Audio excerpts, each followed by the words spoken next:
Hello?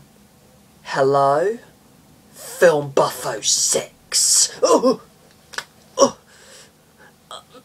Miss De Vil, what could I, do for you? Suspicions are mounting. Police are everywhere. I want the job of you doing a Disney villain character review about me done with immediate effect. Could you do it? Yes, but how would you want me to do it? Just say what's on your mind, any way you like. Say what you like about me as a character, like the, say if you liked my costumes, well, fur coats. Say what you think about my makeup, or say what you like about my performance in both films, or, you know, say what you like about the unbearable torture these little beasts put me through in both films. You got a 5-star rating system? I don't care how you should review me. Just do it, and do it now. Okay. Bye-bye, Miss De Vil. Jeez. Always the women. At least that's what John Sim would say.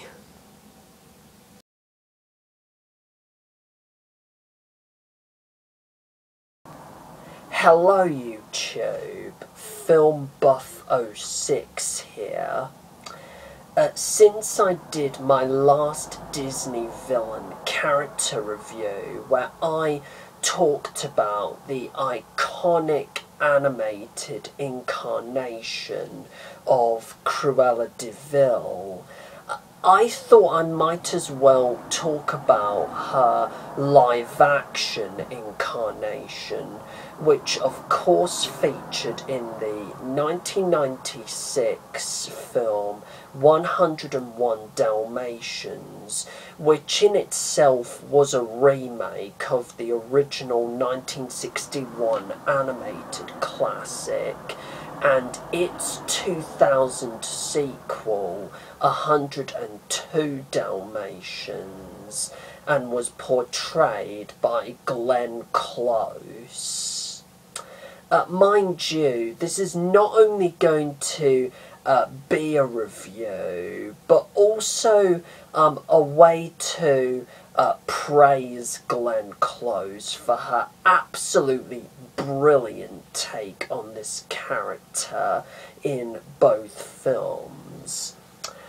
Firstly, let's just get one thing absolutely positively clear. Both live-action films, I have to admit, are nowhere near as good as the original animated film. Not by a long shot. But it has to be said that Glenn Close's performance as Cruella is one of the best things about both films, and makes the experience of watching the two films at least worthwhile.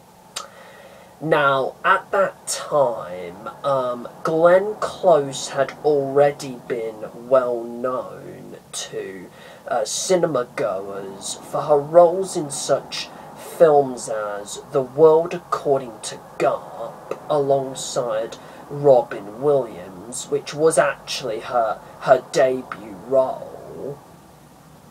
The Big Chill, alongside Jeff Goldblum, William Hurt and Kevin Kline.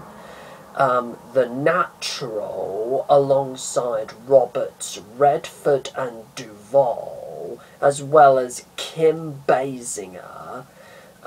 Jagged Edge, Bridge alongside Jeff Bridges. Hook opposite Dustin Hoffman, Robin Williams, Julia Roberts, and the late great Bob Hoskins. Reversal of Fortune alongside Academy Award winner Jeremy Irons. The 1990 adaptation of Shakespeare's Hamlet alongside the likes of Mel Gibson and Helena Bonham Carter, among others. And Tim Burton's Mars Attacks alongside the likes of Jack Nicholson, Pierce Brosnan, Sarah Jessica Parker, Danny DeVito, Natalie Portman, Martin Short, Michael J. Fox, Rod Steiger, etc., etc., etc., and especially for her most well-known roles as the scheming Marquise Isabelle de Merteuil in, I hope I pronounced that right, in Dangerous Liaisons, alongside John Malkovich, Uma Thurman, and Michelle Pfeiffer, and as Bunny Boiler, Alex Forrest in Fatal Attraction, alongside Michael Douglas, and has ever since gone on to not only win an Oscar nomination for her leading role in Albert Nobbs, but also become known to TV audiences for her role as steely-eyed lawyer Patty Hughes in Damages. Glenn initially turned the role of Cruella down due to scheduling conflicts with her run as Norma Desmond in the Broadway stage production of Sunset Boulevard. However, by the time she ended this run, Glenn ended up instantly accepting another offer from Disney to play the role of Cruella in the live-action 101 Dalmatians remake and its sequel, 102 Dalmatians, almost immediately after Disney unsuccessfully attempted to offer the role to Ellen Ripley herself, Sigourney Weaver, who also turned it down. So, a little bit of trivia for you. So, what are my thoughts on Glenn Close's performance as Cruella De Vil? I thought she was just simply fantastic in both films. I mean, why this performance wasn't nominated for an Oscar, let alone a Golden Globe, is just beyond me, because this is quite possibly one of the best remembered roles she has ever played throughout her career. I think that out of all the casting decisions that Disney could have made, for good or bad, for the live-action remake to one of their all-time best animated films, and its animated films, as well as its sequel, it was a stroke of frickin' genius for them to cast Glenn as Cruella. not only did she look and sound the part, but through makeup and hair, she ultimately became the character of Cruella.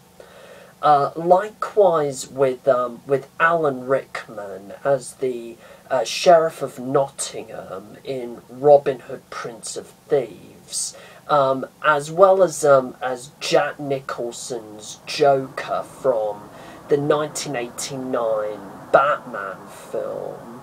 She is just so enjoyably over the top, campy, just completely overblown, out of proportion, and she just brilliantly chews up the scenery every time she is on screen. Now I know most people nowadays would say that, you know, Angelina Jolie as Maleficent this year in 2014 was the first live-action depiction of a Disney villain. But they seem to tend to forget, really, that Glenn Close's Cruella sort of started that little trend way back in 1996, way back almost 20 years ago. You could almost clearly tell from the performance that she gave and the promotional interviews with her that feature within the extra features on the DVDs of both films here. That Glenn was a lifelong fan of the original animated film. Likewise with David Tennant and Peter Capaldi, who themselves both started out as lifelong fans of Doctor Who before being respectively cast as the 10th and 12th Doctors, this I find so pretty admirable for an actor of her caliber. I mean, I could only imagine, I mean, before she shot her first scene, you know, Glenn, you know, sort of muttering to herself, saying, there is no effing way that these live-action movies are going to even hold a candle to the original cartoon in any way. But if I ever fuck up this character in any way, I'm just going to end up pissing off the fans, which luckily did not happen, because if she did portray Cruella really, really badly, that would have made the films just completely disastrous. I could imagine her being in almost the same position as Patrick Troughton when he took over as the Doctor from William Hartnell back in 1966, just in terms of, you know, the amount of pressure she must have been under to try and do the original animated character justice within the live-action world, which I thought she did brilliantly, just flawlessly. I also love how Glenn does the Cruella laugh, you know, the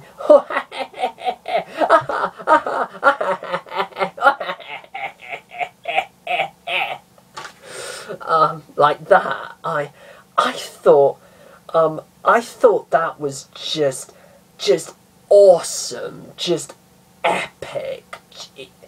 it just has to be one of the most, you know, one of the most iconic villain laughs, you know, ever. You know, right up there with Mark Hamill's, you know, Joker laugh.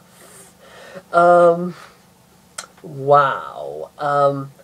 I like how, I also like how the writers sort of reinvented Cruella for the live action films as the head of a fashion house, and thus Anita's boss instead of an old school friend, because we really didn't get to, because we didn't really get to see if she had much of a fashion empire or anything in the animated film, didn't we?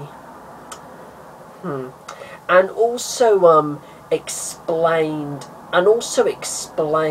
part of her motivation for kidnapping the puppies, that she gets the inspiration to skin Dalmatian puppies to make fur coats from a sketch of herself in a special fur coat that Anita draws, because when Dalmatians grow older, their fur becomes, you know, very coarse and very rough, which she believes doesn't sell as well in the fur fashion industry as the finer, softer fur of puppies. I thought that was quite clever for the writers to do that. I think the only clever thing that the writers did for both films, really.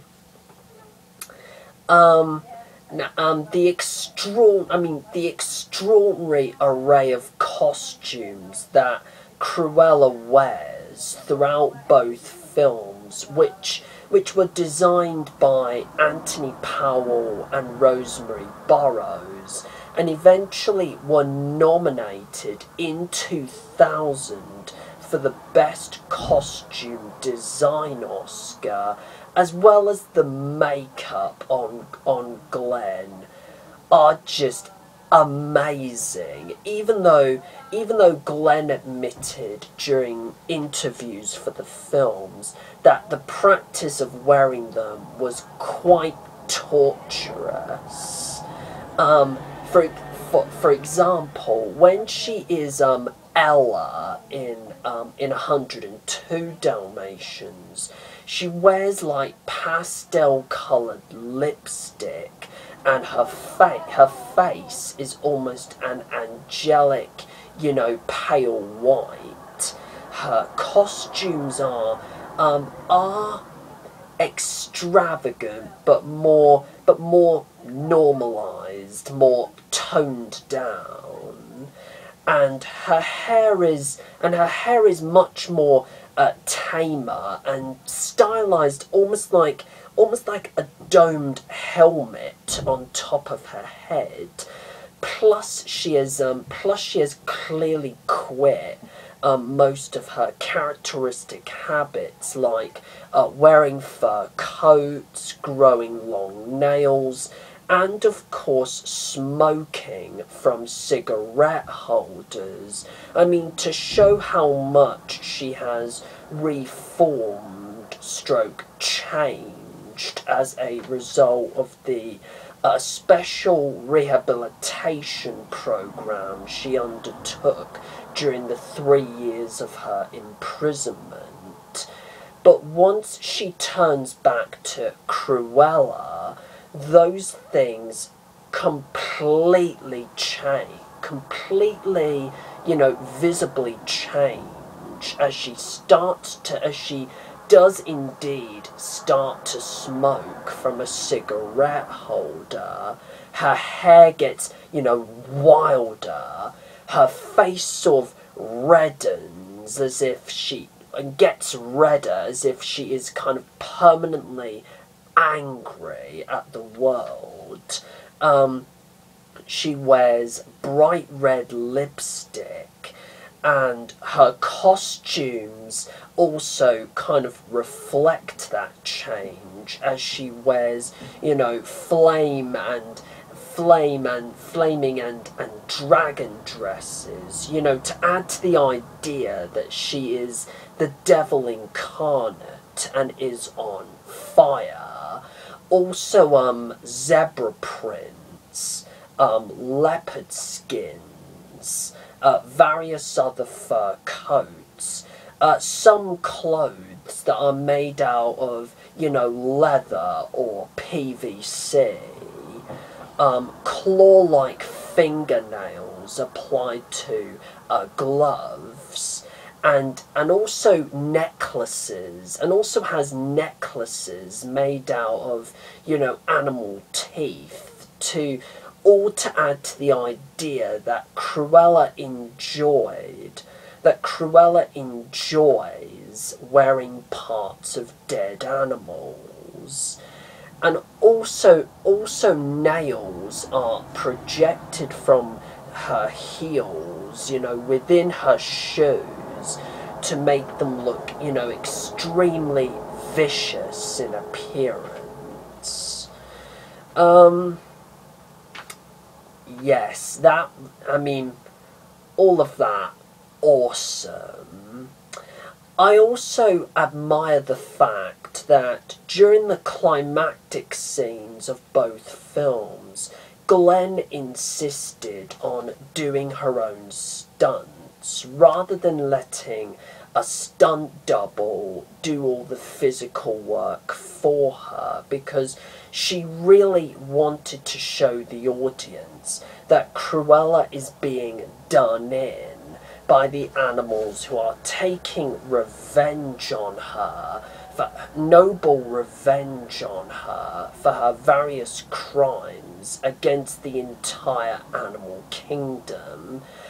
I just think it was quite brave and daring for her to physically risk her own life to give the performance she wanted to convey. I mean, if Harrison Ford for Indiana Jones, and even Tom Cruise for most of his films, including the Mission Impossible franchise, could do their own stunts, why not let Glenn do her own stunts for those films? Why not let Glenn do her own stunts for those films? At least I think that's what the directors, at least that was what was probably in the directors' heads. That is the definition of the words daring and just awesomeness. I mean, I don't think there is anything else that much I could say. Overall, without possibly repeating myself, Glenn Close's performance as Cruella was absolutely fantastic, and it just has to be one of the best roles she has ever played in her career, period. And Glenn Close, if you're watching this, I just want to say thank you so very much for showing us your enormous dedication and determination towards playing this character. And despite what most of us might think about those live-action movies, we cannot deny that your performance is one of the few saving graces about them. And for that, we as Disney fans are eternally grateful. thank you.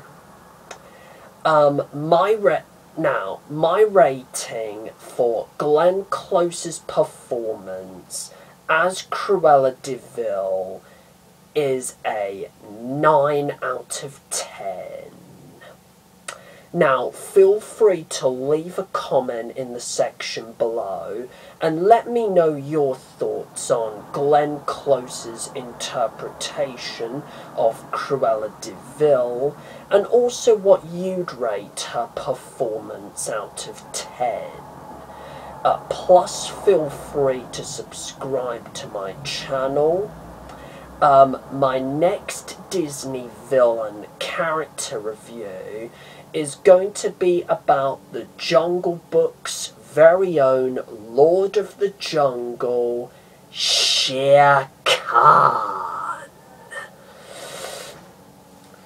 Also my next video is going to be a little review of the iconic Thriller music video, just to pay tribute to Michael Jackson. Until then, do take care, everyone, and in the words of Miss De Vil herself, cheerio, cheerio, darlings.